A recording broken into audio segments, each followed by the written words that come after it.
Mr. Secretary, when President Kennedy took office about a year ago, there was a great wave of hope around the world and in this country. Hope for new ideas, new initiatives, new solutions to some of the old problems. So many of them are still with us. Berlin, Laos, nuclear testing, arms control. I grant you the style of American foreign policy has changed, but how about the substance? How has that changed? Well, I think if we remember President Kennedy's inaugural last year, he called attention to the fact that we are in a turbulent world situation. And in any given year in a situation of that sort, things are likely to be a little mixed. But there are many reasons for encouragement and confidence as we move into 1962. For example, in the North Atlantic community, there are far-reaching negotiations now going on to expand and strengthen the European common market. In the OECD, of which we are a member, the governments there have determined to set as their goal a 50% increase in overall gross national product over the next 10 years, and to adjust their public policies, their economic, trade, and fiscal policies to the concept of growth. In the Development Assistance Group of the North Atlantic Community, the member governments are moving toward a commitment of 1% of their gross national product toward helping the underdeveloped countries get on with that job. In the military field, the Atlantic community, NATO, is stronger than it has been in many years. There's much to be done still, but that strength is making itself felt. In the Latin American scene, the Alliance for Progress has given new impetus to economic and social development. We were able to be helpful in setting the Dominican Republic on a great step toward democratic institutions after some 30 years or more of dictatorship and against a background of violence and hatred and suspicion in that country. I think it's fair to say that the hemisphere is becoming increasingly aware of the dangers of the penetration of this hemisphere by communism as reflected in the Cuban situation. We'll be meeting in Punta del Este on the 22nd of this month to consult with the foreign ministers of other hemisphere countries on that particular problem. On some of the critically dangerous problems, such as Berlin and in Southeast Asia, our object there has been to protect the vital interests of this country and of the free world without war if possible. Now, those problems haven't disappeared, but on the other side, our vital interests are intact, and we still have peace as far as this country is concerned. But there's much to be done on those issues. I think in the last week or 10 days, there's been a considerable improvement in the Congo situation. There are signs that Mr. Chombe and Mr. Adula are reaching out toward a negotiated agreement with respect to constitutional arrangements in that country, and we are encouraged by that. I think there are many reasons for confidence, but the agenda of the United States still remains a very full one. May I conclude this remark by pointing out something about the United States which is unique in this foreign policy field, where no other government has quite the same problem that we have. And that is that influence on American foreign policy is a primary objective of every other foreign office in the world.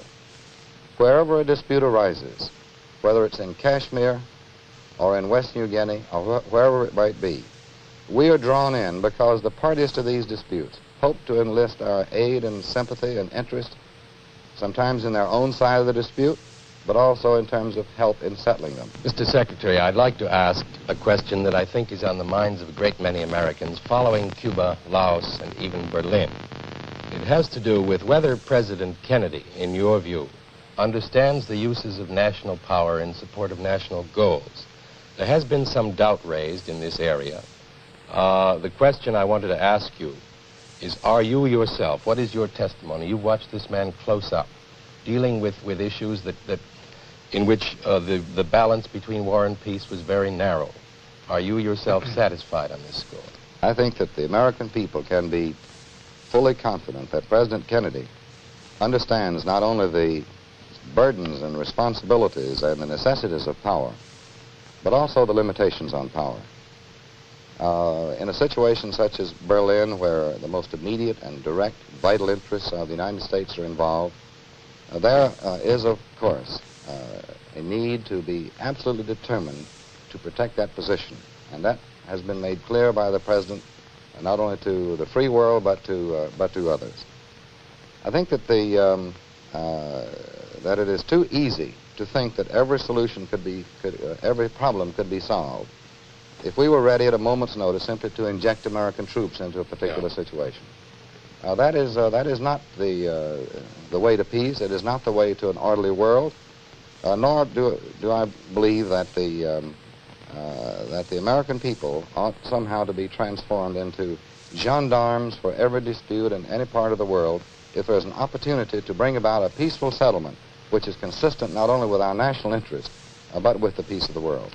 Mr. Secretary, in his speech before the American Society of Newspaper Editors last April at the height of the Cuban affair, President Kennedy said, "We intend to profit from this lesson. We intend to re-examine our forces of all kinds, our tactics and other institutions here in this community. We intend to intensify our efforts for a struggle in many ways more difficult than war." Can you tell us, sir, looking back on it now, what lessons this administration learned from Cuba and how this re-examination of forces and tactics has gone? Well, I think one thing that we should remember is that the struggle for freedom, which has been going on for centuries, is not determined by one or two or a third episode. That these brave Cubans who undertook to liberate their own country failed in that particular story. But the story of freedom is a long one, and that story has not come to its final conclusion.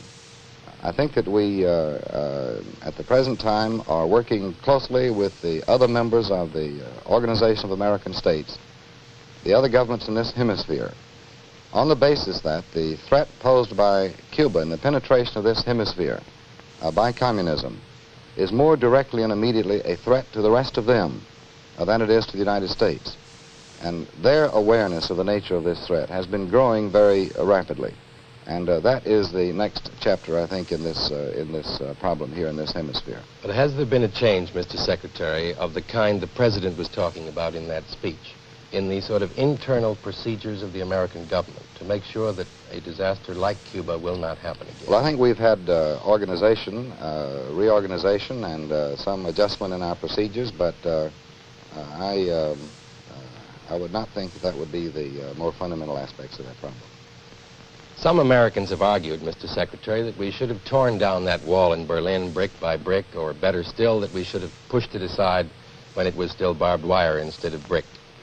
Was that idea ever considered in mid-August of last year? And if so, why did the President decide not to go ahead and do it?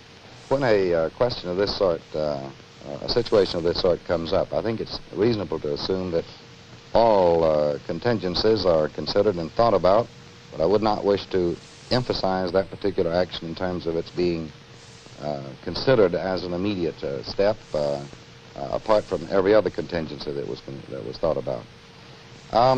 The control of East Berlin and East Germany was firmly in communist control since the war. The events of the last 15 years gave them, in effect, control over those areas. Now, they put up the wall, I think, without any question, not against the West. That is, not to keep the West out, but to keep their own people in. Yes. Even within the last 10 days, Mr. Ulbricht has made that very clear, that they put up the wall to stop the outflow of East Germans and East Berliners who wanted to come to the West. Now, let's not be under any illusions about this. Just as some international agreements can confer benefits upon both sides, so can certain episodes or situations prove a disadvantage to both sides. I think both sides have lost in the wall. I think the communists have lost. Here is the great symbol of the type of concentration camp which they have to erect in order to prevent their own people from seeking freedom. East Berlin is a very dull place these days. Its opera, its show places, its restaurants are only partially filled, and the life of that part of the city has suffered a setback. But nevertheless, it would be better for West Berlin and for the West had that wall not been there.